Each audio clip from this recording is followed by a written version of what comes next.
Attacked by a pit bull today. I was taking my dog for a walk on a public walking trail near my house when this off-leash pit bull with a spiked collar comes running up the trail and goes to bite my dog on the neck. Just as the dog clamps down, I kick it as hard as I can in the ribs. I'm a pretty big guy, so thankfully I did some damage before she could hurt mine. The pathetic owner cowered behind a tree the whole time. After the pit bull limped away, I gave the woman walking it a piece of my mind. This path leads to an elementary school.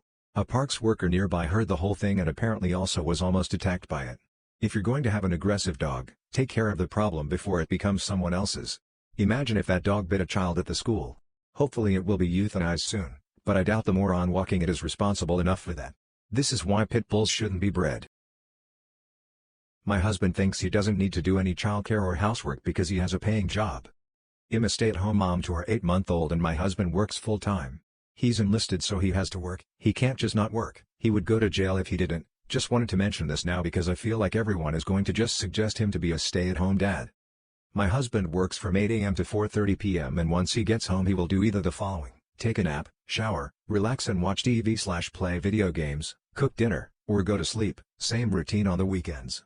He does cook dinner a lot so I'll give him that, but he hardly does any childcare work.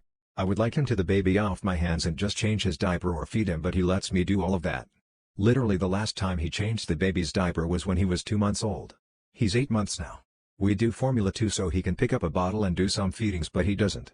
Yes, I've talked to him about this and he says I'm the stay-at-home mom and this is my job. He told me he's never seen a woman complain so much of doing something that she's biologically wired to do, nurture and childcare. Like WTF? I'm literally exhausted. I have the baby 24/7. He clocks out of his little office job at 4:30 p.m. Meanwhile I'm taking a shower while the baby is taking a nap. The only time I get a break is when the baby is napping, which is literally for a short period of time. My husband then has the audacity to complain that the house is a mess and that I need to be more clean.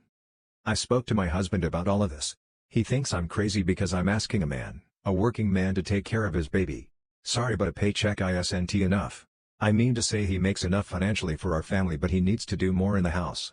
He would tell me how his mom was a single mom of 4 and she raised all of them by themselves, and he thinks I'm crazy for complaining when single moms have it worse, like how single moms don't even have a partner to provide for them and they have to work outside of the house and inside the house, while I just have to work inside the house. He told me I need to be more grateful because a lot of women would love to be in my position. I feel like my husband is literally bullying me. Back at school when we had the nerd and the bully. I'm the nerd and he's the bully. My husband is embarrassed to be seen with me because I'm ugly and fat. My husband and I've been going through marriage counseling over this. My husband isn't physically attracted to me anymore. I'm 5 feet 3 inches and 158 pounds. I started gaining weight before we got married. It was happy relationship weight. I gained nearly almost 55 pounds in the last 3 years and I'm so embarrassed about it. I was gaining weight before my pregnancy, no mental or health issues. It just felt good to eat good for once lol. In my youth I restricted myself a lot, but now I can't stop. I'm bored eating so much too. I have a 1-year-old son and I'm a stay-at-home mom, so it's even harder to stop. I tried limiting my calories so many times and I end up failing after a few months. Our marriage counselor told me I need to work on my appearance for my husband. We are in our late 20s and she says it's still possible to look great even after children if I make it one of my priorities. I do believe she's right. She looks fantastic. She had 2 kids and she's pretty thin and she doesn't look like she has a belly unless if she wears shapewear like me lol. What my husband did and say that hurt my feelings. Your belly keep jiggling. He said this during sex when I was 8 months PP and he lost his boner. I just got irritated and put my shirt on for his erection to come back. I really wanted to have sex and he really ruined it with throwing my biggest insecure in my face while we're making love. He watches porn of small petite hot girls. He's embarrassed to be seen with me in public. He makes less eye contact with me and sometimes he walks a few inches away from me when we're in public. Example, we are walking into a grocery store together and he walks in front of me and I go and grab his arm and tell him to slow down. His CO workers thought I was his mom. We ran into his old co-workers one day and I met them and they were nice to my face, but I knew something was up. When my husband got home, I was bugging him about it and he told me that his co-workers thought I was his mom. This hurts me because ever since the weight gain I do look older. I'm 26 and I feel like I look like I'm in my mid-late 30s. They told him that they imagined him with someone more within his looks range and how they pictured his wife would be like a supermodel because my husband is handsome, tall, fit.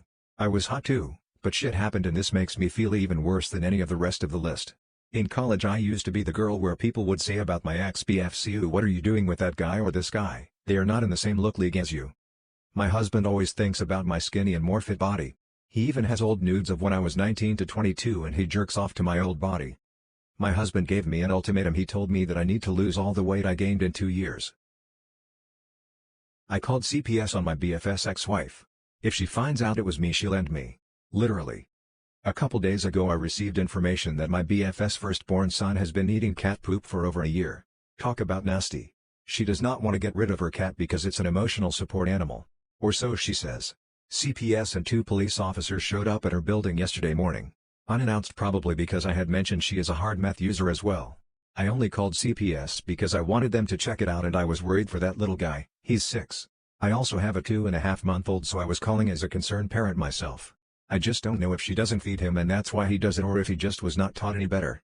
But if she somehow finds out it was me who reported it, she will find out where I live and come squash me. Only if she can catch up to me. I'm mainly just worried for the safety of my baby. She has had CPS called on her multiple times. I'm sure she was able to talk her way out of getting into any trouble. Because that's how she works.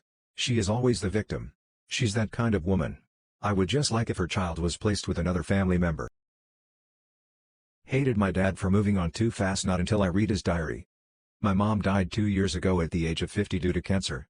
My dad never cried on her funeral nor ever talk about her again after the burial, which angered me. We used to be close, but after my mom died we drifted afar and barely talk. My dad moved on, not in the way that he found another woman, but in the way that he put every single memory of my mom in their bedroom and never go in there again. He sleeps in the guest room and always get angry when me and my brother talks about our mom. Last week my dad got sick and needs to stay in the hospital. My brother asked me to get him some clothes, so I did. It was the first time I entered the guest room since my mom died and saw a pillow with my mom's favorite shirt as a cover. I also saw his diary on his nightstand and got curious, so I opened it and read it. I don't want to share everything, but everything written on his diary is about my mom. He wrote about how he misses her, how it still hurts him that she wasn't around anymore, and how seeing her fluffy shoes on the shoe drawer hurts him like someone is stabbing his heart over and over again. I read everything while crying. My dad didn't cry at the funeral because he doesn't want us to see him as a weak dad. He does not want to hear us talking about mom because he's constantly having nightmares of the moment she died. He put all her belongings in that bedroom because he wants to preserve everything she left. He does not sleep on that bed again because he does not want to ruin the bedsheets that mom made for the last time before she began having a hard time and needed to stay at the hospital. After reading everything, I put the diary back on its place and bring him the clothes he needs. I even bought his favorite noodles and for the first time in 2 years have a long and nice conversation with him. I feel so guilty being angry at him without even understanding his position. I feel so bad thinking how much pain he must have felt when his wife of 30 years died. I love my dad.